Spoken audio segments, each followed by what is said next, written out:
Assalamu alaikum. Ni ne Fatima Mai Zogale, yarinyan Aisha a Yahuza Suya.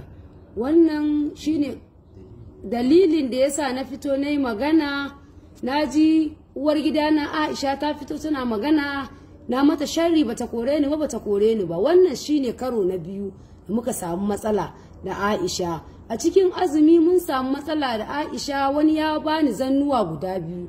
Ta ce in bata guda ɗaya ban bata ba, ya ce in ɗinka ɗayan ba mahaifiya na ɗaya, to ban bata zani ba. Shi ne da yasa dalilin da muka ƙara samun matsala da ita ta sallame ni a cikin azumi.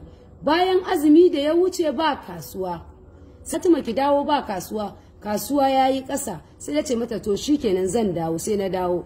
Bayan na dawo da sati biyu ne Allah ya haɗa ni da mawaƙin nan Rarara mai waƙa.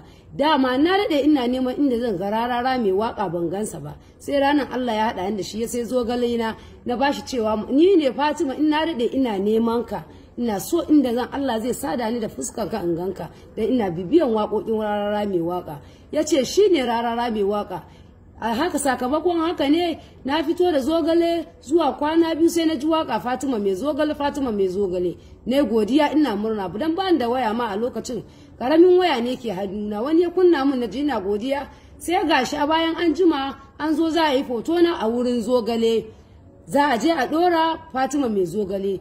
To shine sakamakon da bayan na tashi a kasuwa Aisha ta tambaye ni, Fatima mun ga waƙoƙi na yawo, Fatima Mai Zogale, Fatima Mai Zogale, ke ne da wurin Zogale ko ni? Nace anti na ki yi hakuri, da ni da ke wannan abu duk ya zama ci gaban mu, saboda an daga darajar Zogale yau. A yau ma alhamdulillah mun gode mun samu kasuwan Zogale. Waye umarce ni da nayi haka? Nace wallahi ban san za a yi haka ba a wurin Zogale, amma mun gode saboda wannan ci gaban mu ne da ni da ke, dan darajar Zogale ya tashi wallahi. Sai ta ce mun to ni yanzu kin yi saba da ki da kira ni a waya mana. Nace na yi kuskure, ki yi hakuri tun da ban kira ki a waya ba, na san miki da haka. Sai ta yi fushi ba ta yi mun magana ba, ta wuce gida ta ban mu a shago.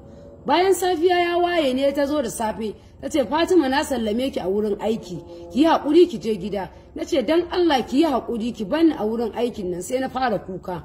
A lokacin ne ta ce ita ko me zan yi in yi hakuri, ta fa sallame ni kenan a wurin Zogalanta, kar ta ƙara gani na a wurin Zogalanta. Tunda mai an mun waka ba a sa sunanta ba, ita ne Mai Zogale, ni yarinyan aiki ne. Dalilin da na fito yanzu ni ma ina wannan zance, naji tana fitowa ta ce wai ƙarya nake mata, bata kore ni ba. To ita ta kore ni, wannan ba gaskiya bane. Ita ta kore ni a wurin Zogalanta. To yanzu don haka maganan aure kuma zan yi in lokaci yayi an daga. Na bayyana sanar da ita cewa maganan aure an daga. Ta ce duk da an daga maganan aure ta sallame ni a wurin Zogalanta. Da ni da ita ba shari daga ciki sai fatan alkhairi. Allah shi ɗaukaka ta, nima Allah ya kawo min hanyar da Allah zai ɗaukaka ni. Na gode, Allah saka da alkhairi, Allah ya buɗa cin abincinta mafi sauƙi.